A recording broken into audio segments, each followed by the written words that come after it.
I told Meenakshi, I couldn't think of a name when I was thinking who's the ideal person to launch this book. Because so many of us talk about animal welfare and raising a voice for the voiceless, but there are few people who act upon it like you do. So thank you for being you, and thank you for standing up for something, and therefore you don't fall for anything, which is a blessing for, and it's inspiring. My love for animals, Suki, again, like John said, my parents, my mother especially, she let me be in nature a lot. So when I was a kid, I played in mud a lot. I was born in Allahabad, so there was a king cobra there, and in our house, which nobody had seen. And one day, I was at the gate, and my mother was coming in. So she was getting off the car to open the gate, and she just froze. And I was 5 years old, and I felt something really cold slither over me. And I looked down, and it was that full-grown king cobra, and it just went over me. And then I was curious about where it lives, so I chased it, and my mom was not very happy about it. So since then, I have had this thing with especially wild animals. And I've always had dogs at home. So the love for dogs is something that goes, it's spiritual for me, if that makes any sense. Like, I like taking, I feel like it's the least I can do as a human being. Yeah. I love that. So much for being here.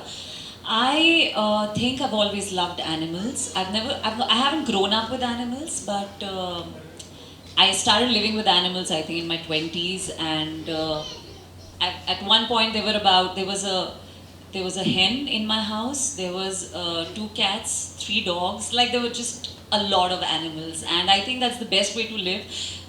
You know, they sort of teach you to coexist, and I think we all need that in the kind of lives that we live. So, you know, when you ask them, how do you love animals, and my answer was, because there's humanity. So, you know, if you're human, you will love animals, and if you just want to live closer to nature and you just want to live closer to, मतलब अगर आप अपने roots के साथ जीना चाहते हैं, अगर आप अपने value system के साथ जीना चाहते हैं और एक इंसानियत के साथ जीना चाहते हैं, you will love animals.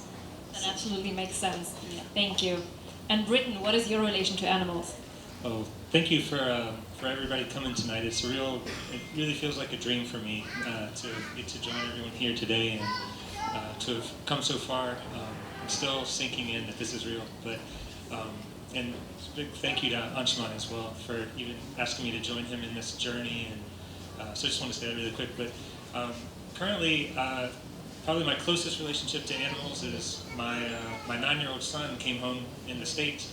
We have these state fairs, and you can win a little fish as a prize. And he comes home with a fish, and so now the family has a fish. And everyone tells me, oh, those fish live for 3 days, you know, don't worry, you'll be flushing it down the toilet pretty soon. And we've had him for 7 months, I guess. And we've named him, I take care of him every day, and I love coming up to his tank. And he's a little fish, you know, he relies on me to feed him, and he gets excited, and he starts wiggling. He's either excited or hungry, I don't know, but just that moment, you know, I talk to him, and his name's Kobe, like Kobe Bryant, my son loves basketball.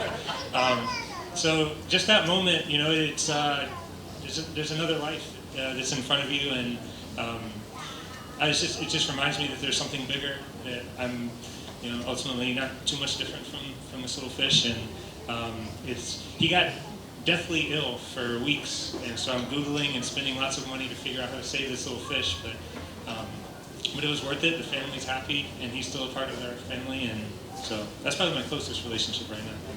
That's cute. So just like quickly sort the mic situation, there are 2 mics there.